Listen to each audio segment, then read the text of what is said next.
Bạnអ្នកគ្នាប្រើ MacBook ខ្ញុំគិតថាអ្នកគ្នាគួរតែមាន app ទាំង5នេះទី1គឺ Alfred ហ្នឹងវាគឺជា application មួយដែលយើងប្រើជំនួសឲ្យ Spotlight ដែលវាមាន function ច្រើនមែនតើយើងអាចទៅ search file direct នៅក្នុង Finder យើងអាច search YouTube direct នៅលើហ្នឹងហើយវាមាន function ច្រើនមែនតើនិយាយទៅបើយើង compare មួយ Spotlight ហើយវាក៏លឿនជាង Spotlight ដែរហើយសម្រាប់ app ទី2គឺ Aldante ហ្នឹងវាគឺជា app មួយដែលវាជួយ limit ការសាកថ្មរបស់ MacBook របស់យើងបើសិនជាអ្នកប្រើវាដូចខ្ញុំអញ្ចឹងគឺខ្ញុំដោតវា direct មួយ monitor អញ្ចឹងមានន័យថា monitor វាសាកថ្ម MacBook នឹងរហូតអញ្ចឹង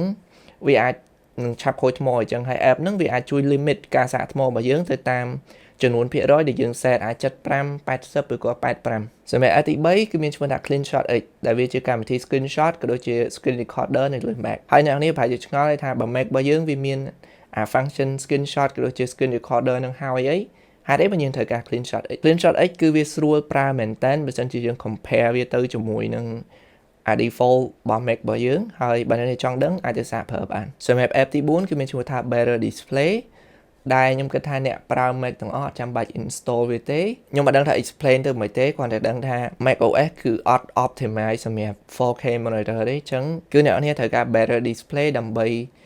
មក optimize UI របស់ Mac OS នៅលើ 4K monitor របស់អ្នកនាងហ្នឹងបើអ្នកចង់ដឹង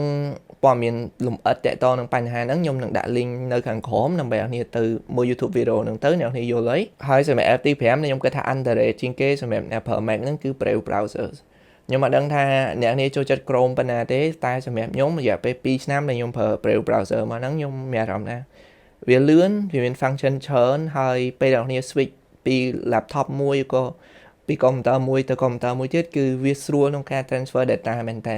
compare មួយ Chrome ដែលយើងត្រូវការ log in ជាមួយនឹង Google account សម្រាប់ Brave គឺយើងគ្រាន់តែត្រូវការ copy code ហើយទៅ pass នៅក្នុង browser ថ្មីរបស់យើងគឺវានឹង sync everything ទៅនឹងហ្មងអញ្ចឹងវីដេអូហ្នឹងមានតែប៉ុណ្្នឹងទេជួបគ្នាវីដេអូក្រោយ